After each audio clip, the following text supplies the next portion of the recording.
It brought together the two antagonistic groups of the Pharisees and the Sadducees in a pact to do away with Jesus. And in the readings you had for today, we learned that these groups found a willing accomplice in Judas Iscariot, who betrayed Jesus to the authorities for 30 pieces of silver. What was his motive? Was he impatient? Was he trying to force Jesus' hand, pushing him to become a militant sort of Messiah who would lead a revolution against the Romans?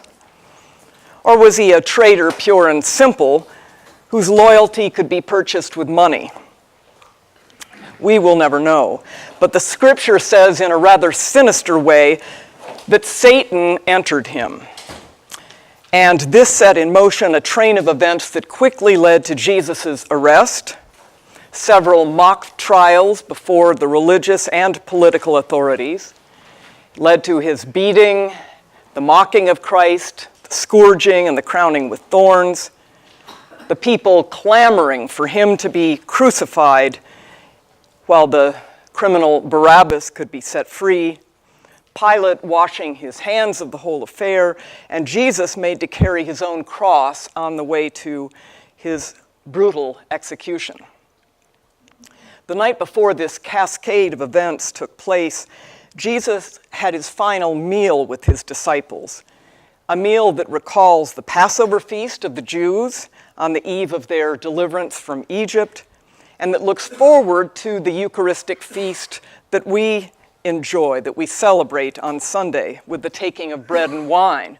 And it also looks ultimately forward to the wedding feast of the Lamb that we'll celebrate with the Lord in heaven. It's a moment in Jesus' life that is so fraught with significance and it's so dense with meaning that my words to explain it are woefully inadequate, and I'm hoping that the pictorial renderings that you'll see today take the job of words. This last meal that Jesus had with his disciples, which also includes the washing of the disciples' feet, is followed by Jesus' prayers in the Garden of Gethsemane. And this episode, perhaps more than any other, gives us an insight into Jesus' very real humanity. His life had been building to a crescendo, and in the last few days, his ministry came to a climax with the raising of Lazarus that we saw last week from the dead, his triumphal entry into Jerusalem to the cheers and adulation of a jubilant crowd, the waving of palm fronds and hailing him as the king that was predicted by the psalmist and by David. As he prays in Gethsemane, he finally comes face to face with the horrific ordeal he's about to undergo, the complete rejection he is about to receive from the people who so recently had acclaimed him, and the complete rejection and abandonment he will feel by his heavenly Father. He will take the punishment for our sins. Humanly, he pleaded that he not have to undergo this unimaginable suffering, suffering he would have to endure completely alone, abandoned by friends, family, by his own Father. He struggles throughout the night in his prayers, and 3 times he comes to Peter and to James and to John, whom he had asked to pray with him, and he finds them asleep. An angel comes to him as he prays to help him find the strength to drink the cup that he doesn't want to take. And then, in obedience to the Father and for our own sakes, he accepts the terrible punishment he's about to undergo. Then Judas arrives and betrays him with a kiss. So we are going to see the unfolding of some of those events in today's lesson, and then in successive lessons next week and the week after. So let's start taking a look at different versions of the Last Supper. Leonardo was not the first to depict it, although he has the kind of iconic image that is sealed in our minds. Early on, there were much more accurate renderings, as in the 6th century, when the disciples with Jesus are shown around the triclinium, a 3-sided table, which is probably exactly what Jesus and the disciples sat around as they had the meal. And here, fish are depicted with the bread, and you'll see different kinds of things being eaten.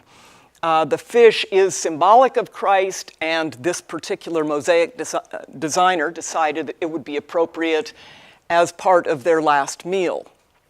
Leonardo, in fact, introduces pickled eels into his version. They only discovered this in the recent restoration of the Last Supper. In fact, Poussin's version is probably the most accurate rendering of it. You can see they're seated around a table here in the midst. They are on benches reclining. It would be a dim room. A servant probably helped with the serving of the food, and Jesus is here blessing the bread and the wine. So it's that kind of image you should hold in your mind as the more accurate version. This is the first version that shows this long line of disciples at a table with Judas on the opposite side and John, the beloved disciple, kind of collapsing into Jesus' arms. This is the very first rendering we have of it that way. It didn't necessarily take hold because Judas is put back here, not sitting in front anymore. All of them are in this line, and Judas is receiving the bread from Christ. This is a carving, a wood carving. Excuse me? 1, 2, 3, 4, 5, 6, 7, 8, 9, 10, 11, 12. You're not seeing John down here collapsed into Christ. There are 12 there, believe me. Nice try, Mr. Pilot. We're back to the Scrovegni, the Arena Chapel in Padua, where we've been a number of times. And this is the particular image we're going to look at. This is all Giotto's work that set the standard very early and set the Renaissance going. It's a rather unfortunate rendering. I find these halos disturbing as they're looking across the table at their fellows. My problem is that they look a little like... I couldn't get that out of my mind, this image of the cone dog collar. I hate to be irreverent, but it just didn't work for him. You get a close-up, and this is Judas, who has a slightly different halo than the others, and he's distinguished as the one by the halo that's different and by the fact that he's reaching into the dish with Jesus. As Jesus said, the man who puts his dish in the bowl with me is the one who will betray me.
of the resurrection.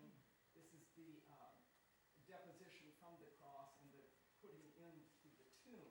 Those are in terrible shape, very hard to see.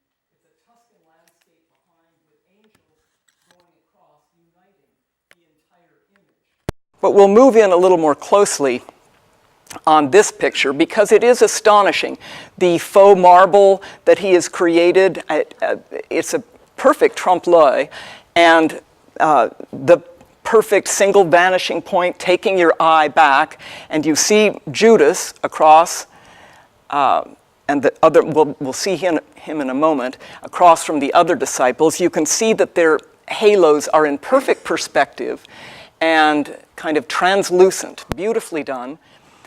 They're all very meditative, not speaking, because this is to enforce the idea of meditation and quiet at the time of the monks eating. There's Judas looking almost like a satyr with the pointed ears and this strange profile. Jesus is blessing the meal, and he's looking down at John. This is Peter.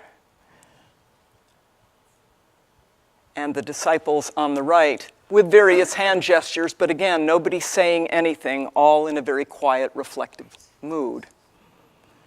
The tablecloth is done exquisitely in terms of making it look realistic. The creases that were put into it as it was folded away somewhere are indicated right here, and little wrinkles. So beautifully executed. Leonardo would have known about this, most probably, before he did his.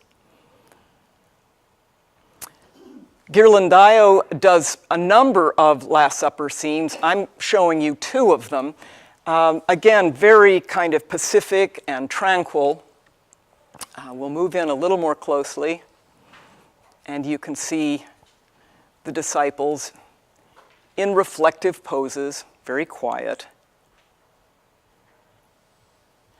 Peter, this is his attribute. He's often seen with a knife because, as you know, right after the Last Supper, when they go to Gethsemane and Jesus is arrested, he cuts off the soldier Malchus's ear. And so he's often shown with the knife. There are cherries scattered on the table, symbolic of Christ's passion. Often a red fruit will appear to indicate Christ's blood. But beautiful transparency here, which is very, very hard to achieve with fresco. So that's at Ognissanti. And now we go to San Marco, where Ghirlandaio did the Last Supper. It wasn't our friend Fra Angelico, and you can see a cat appearing. That's the one big difference, in a way, between the one he did at Ognissanti and here. The cat is to indicate Judas. It's near Judas, because a cat is a disloyal animal, at least in the terms of artistic symbolism. A dog symbolizes loyalty. The cat, not so much. So we have a cat next to Judas here, and I put this scripture here because that is what the Latin means that is written all around them. And I confer on you a kingdom, just as my Father conferred one on me, so that you may eat and drink at my table in my kingdom. So again, a refectory, a dining hall, and an appropriate verse for that. The peacock is symbolic of new life, resurrection in many of these scenes. We have the lily of Florence featured here, her own flower, and Judas, of course, again, on the opposite side of the table, John here. You can see somebody's already finished their glass. Peter has not.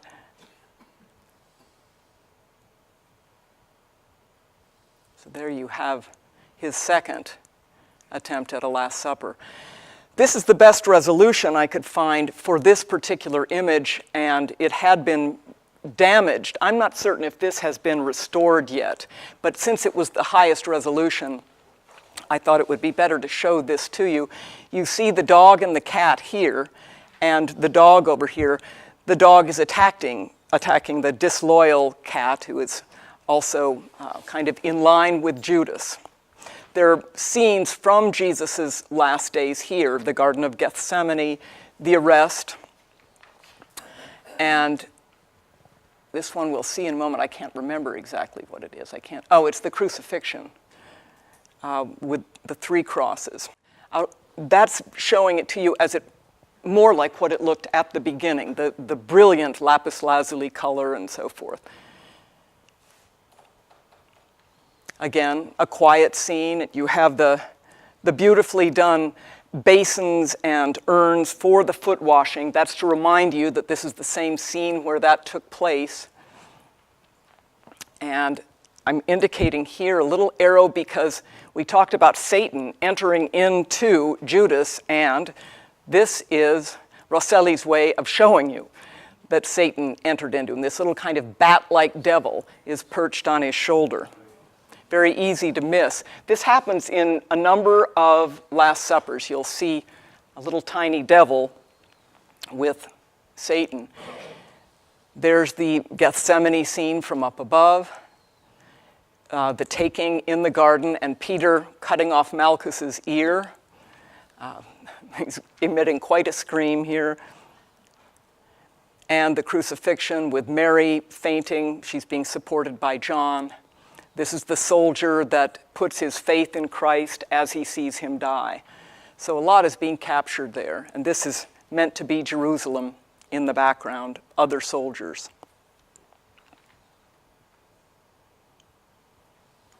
This is in the Sistine Chapel. It's the 6th image down on, I believe, the north wall, and opposite it, as we've talked about, is scenes from the life and death of Moses. So one wall Christ, the other wall Moses, one wall the New Testament, the other the Old. So this is the final scene. Perugino has a very, very calm scene here with his very typical trees, these gossamer kind of poplars, with an angel coming to strengthen Christ as the disciples sleep and don't help him much in the garden. And we'll take a look. This is Judas, of course, and this is one of his other attributes. Aside from having a cat near him sometimes, he will have the money bag. Because as you remember, he was the keeper of the funds for the group and was, John tells us, a thief. He liked dipping into that money bag. So that becomes his attribute. Jesus doing a blessing here, John bending down in sorrow or in sleep. So that's the little money bag right there. And this is the one you might have been waiting for at Santa Maria delle Grazie in Milan, where Ludovico Sforza commissioned Leonardo to do this fresco of the Last Supper in the refectory. This was the dining hall. And it is in a parlous state. Leonardo, you can see, even though it's restored, it's still coming apart from the wall. Leonardo wanted to do not a fresco, he wanted to do an oil painting. He loved working with oils because they were far more adaptable. They could give translucencies, transparencies. They could shine and shimmer. He could use them to show gradations of skin tone, as we've seen he did with John the Baptist, as you're familiar with the Mona Lisa, where around her eyes and her mouth, just that subtle gradation of color that's possible with oil, he wanted to include in a painting that he knew would be one of his most famous. Unfortunately, you can't use oil on a wet wall. Fresco is far more adapted to that. The pigment goes right into the wet plaster and stays virtually forever. But Leonardo put down a lime plaster surface. On top of that, he used a lead white coat, which is what many, many artists using oils use, so that you can see the white undercoating shimmering up. It gives a kind of luminosity to an oil painting. It just doesn't work with fresco. So the paint began peeling off within years of his doing this. He also liked to use a palette. Excuse me, I'll talk about that in a moment. This is to show you the vanishing point that is precisely at Christ's head. All the lines, everything in the painting points to him as the center of this work. Another image of that with the disciples in outline, but everything converges on Christ. This is Leonardo's palette, and he particularly liked using brilliant lapis lazuli, azurite, and cinnabar, which yields the color vermilion. These particular pigments don't react well with the base that he was forced to use. Since he couldn't just suspend them in oil, he added egg white and suspended them in that, which meant that within a very short time they began changing color and getting dark. Also, the lead white that he used for that translucency underneath, this is lead white right here, with the dampness of the wall that he tried to seal off, but he couldn't, the lead white oxidizes and turns kind of brownish red. So the painting was doomed from the start. This is a pupil of Leonardo's who gives us the closest rendering we have of what it must have looked like. And we're very, very fortunate to have this. You can see what you would never see in the present state of the real Last Supper. The tapestries, for example, the millefleur patterns there. You can see a bit of the landscape and the kind of halo effect it has around Christ's head. Leonardo did away with the halos. He went for a more natural look, but he wanted still to give Christ that aura that the landscape window behind him does, and it also isolates him from the rest. As you probably know, Leonardo chose the most dramatic moment to highlight. Jesus has just said, "One of you will betray me." And the groups of disciples, groups of three, are talking amongst themselves saying, "Well, it's not I, is it? Or, who could do that?" They're making these wonderful hand gestures in incredulity, in saying, "No, I can't believe it." You can see that Thomas is identified here by his upraised finger. This is the finger he'll become known for putting in the side of Christ. "I won't believe it until I can feel your wound," and there he is. So let's take a look at some of these disciples and the arrangement of the picture itself. Leonardo worked on this, thought about it day in and day out. This was his initial plan, and it was to have Judas opposite, but he changed that. And you can see he had labeled the disciples. That's how we know each one of them. And we'll go through it from Bartholomew on the left. I could not, and they don't exist, the images for each one, but many of Leonardo's preliminary drawings and sketches do exist, so I wanted you to see them. Here is Bartholomew with a wonderfully turned down mouth and these angry eyes. He is upset and angry at what Jesus has just said. How could this be? James the Less, beautifully captured, even though it's just a rudimentary drawing. The tenderness there and disbelief. Andrew, I love the eyes and the mouth. Very, very powerful, even in that small compass. Judas and Peter together. Judas with that hooked nose coming down again, almost a satyr-like countenance, and Peter very intense and upset. The sketches for the two of them.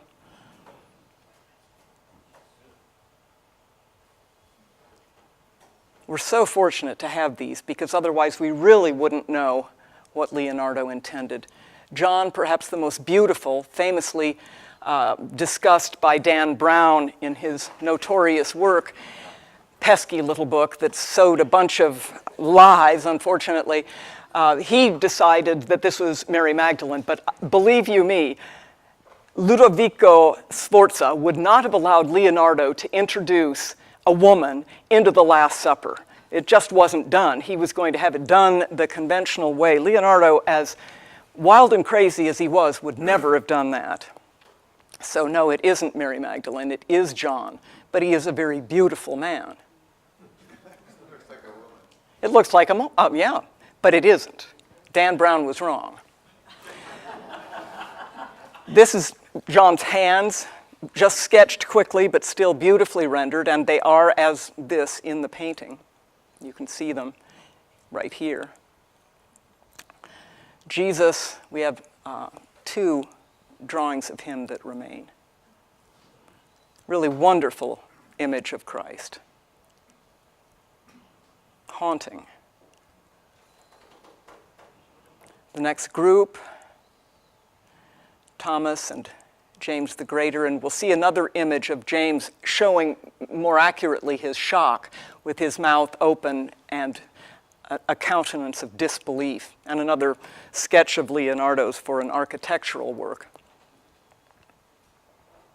Finally, Simon. So that gives you a little bit of insight into Leonardo's famous work. You can note also there's kind of a halo up here. It's an archway, and if you were to extend it, there would be a perfect circle, and Christ would also, in his gesture, be representing a perfect triangle. So a kind of Platonic take on this, the perfect numbers, the perfect geometrical figures, the vanishing point. Leonardo thought this through very, very carefully. Andrea del Sarto has a much more luminous fresco. He keeps the palette that works best for fresco that Leonardo tried to abandon in favor of a more vibrant palette, more earth tones and browns, reds, and very interestingly, two servants looking down from up above, just to add a kind of almost whimsical touch. Jesus isolated in the center.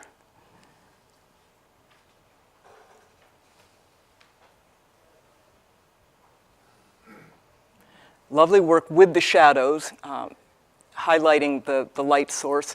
This is Judas, and we can't see if he's holding a money bag here, but if there's one face in shadow amongst the disciples, that will be Judas. So this is Judas here, receding into his own darkness. This is a totally different kind of take on the Last Supper. It is clearly the Eucharistic meal. And Juan de Juanes is holding up the wafer. All of the disciples, except for Judas, are bowing before it almost in an attitude of worship. You can see Judas with his attribute here of the money bag. He's often shown with red hair, red beard, and frequently a yellow robe indicating cowardice. This is to remind you that it's also the time of the foot washing. But clearly a Eucharistic wafer here, and the rest is just regular bread that they've shared and wine. This is from the sublime to the ridiculous in a way. We have the very religious Juan de Juanes and the very irreverent Paolo Veronese with a painting he was forced finally to call The Feast in the House of Levi. Originally, it was a Last Supper. He was called before the Inquisition. Because of, this is how it looks in the Accademia in Venice, where it is there on the wall. This is Jesus in the middle, and I assume that this is Levi, although I haven't been able to get an identification. There's a cat here looking out, and I'm assuming this is Judas. There's a dog here, and cat looking out this way, face in shadow, so my assumption is it's Judas.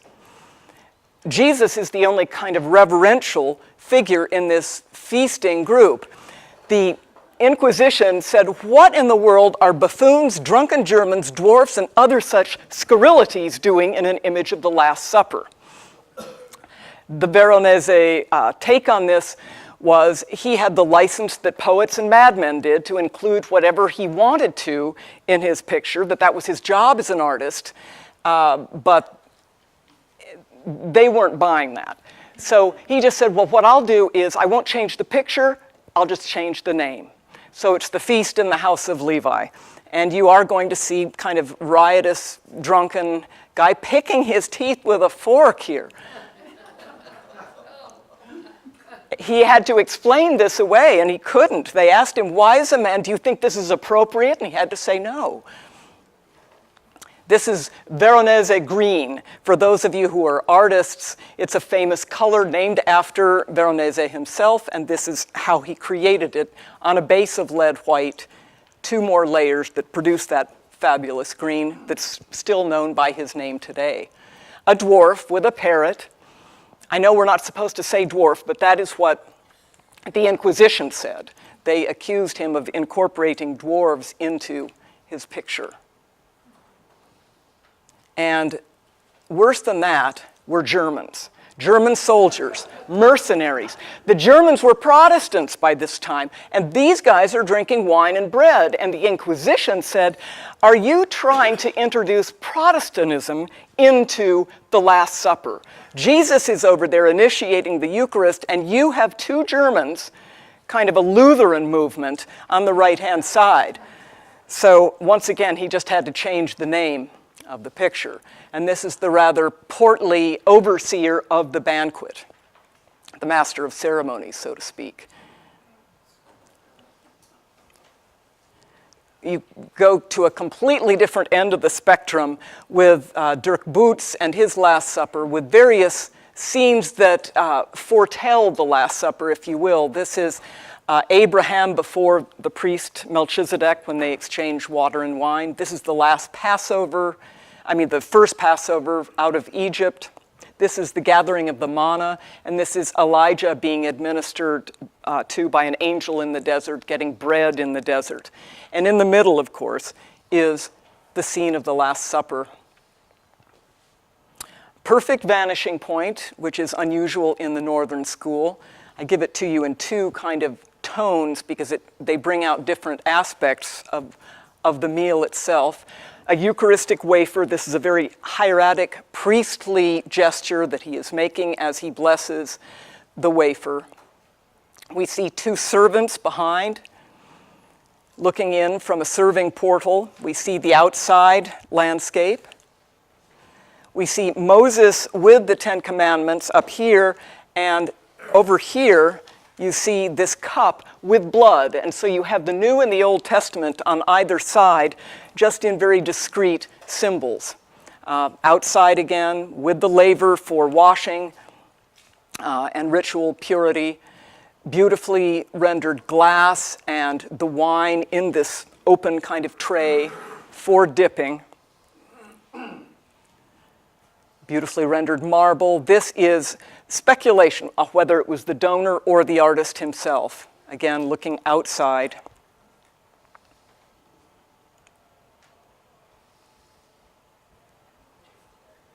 This is a teeming picture of all of the events at the end of Christ's life. There are 23 individual scenes incorporated into here, and we'll focus in on the Last Supper right here, and here is the Garden of Gethsemane and the arrest. But if it was treated as a penitential kind of image that you could look at and go on your own sort of pilgrimage through it, seeing each scene of the end of Christ's life right up unto his resurrection and his appearance to his disciples. This is all on a picture about like that, about a yard wide. So teeny. This is Justice of Ghent, and he was working for Federico da Montefeltro, one of the big condottieri, the merchant princes who made a fortune fighting the wars that went on in Italy at that time. He is the man up here on the right, very famously depicted by Piero della Francesca. He's always pictured in profile because in a battle he lost his eye and the bridge of his nose, and you can see that right there. He has a very distinctive profile. So I just wanted you to see him here and know who he was. Again, this is a communion of the apostles. They're receiving the wafers from Christ. And Bill, this is where you would be on safer ground counting 13. There are 13 disciples here. Now, I would contend that this is probably a server since he's pouring, but several art historians have scolded Dürer for having 13 disciples instead of 12. And John, of course, here in the middle, Judas with his money bag on the opposite side of the table in a very sinister posture. This is the altarpiece of the Lamentation, because the main scene, is the Lamentation in the middle. But also, Jus van Cleve pictures himself on the side here. He is not the 13th disciple. This is Judas. And the red hair is there, the money bag is there, the hook nose is there, so almost a caricature of the evil one. Jesus very beautifully blessing the meal with Peter and John at his side.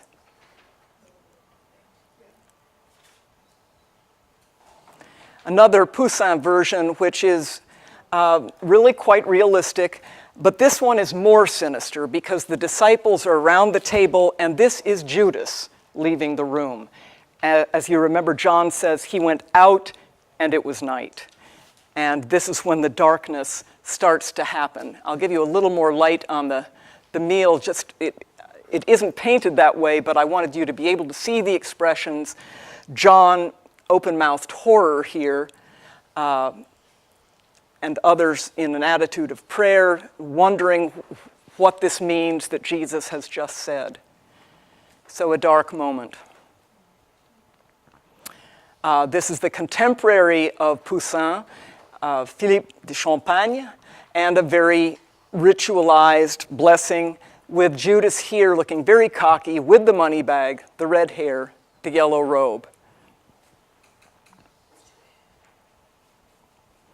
This is one of Rembrandt's more outstanding students, and he does a rip-off of many of Rembrandt's Supper at Emmaus pictures, but this is a Last Supper with Jesus blessing the bread. But you will see several of Rembrandt's Dinner at Emmaus with the disciples when Jesus reveals himself, and they look just like this. Dali with the transparent Christ and the boat passing through his body, a very serene, otherworldly kind of scene with God the Father above. A very, very strange image indeed. I don't know do you have time to stay for a few pictures of Gethsemane? Okay, we'll make it quick. The two brothers-in-law, Mantegna and Bellini, kind of went back and forth in their techniques, talking to each other. Mantegna was the elder. He had married Giovanni Bellini's sister. This is, of course, Judas bringing on the soldiers, disciples sound asleep. And this is a second version when he's more under the influence of Bellini. It's a more luminous canvas, but still dark and stony. He was almost archaeological in his approach to painting. These are beehives. This is meant to recall a kind of forest like Eden, a garden, but the axe has been laid to the root of the trees because they failed to bear fruit. And so you have a number of stumps back here showing how things have gone downhill since the fall. What is the city in the background? That will be Jerusalem. It's always Jerusalem in these scenes. The soldiers are approaching here. A turbocharged angel is coming down. Really an unusual image of an angel. A dead tree showing that at this time the old covenant has served its purpose and it's a dead letter. This is Bellini, also influenced by his brother-in-law to be kind of archaeological, but still much more luminous in his way of depicting things. This beautiful landscape, the road leading into the distance, the angel comforting Christ as he has to accept the cup. Botticelli, a much more lyrical kind of version, something almost like a fairy story. He was very much influenced at this period of time by Savonarola, who had just been put to death, but he stopped painting any kind of mythological works like the Primavera or the Birth of Venus that you know about, and stuck to religious pictures. And here, another version of the garden with Jesus being strengthened by the angel.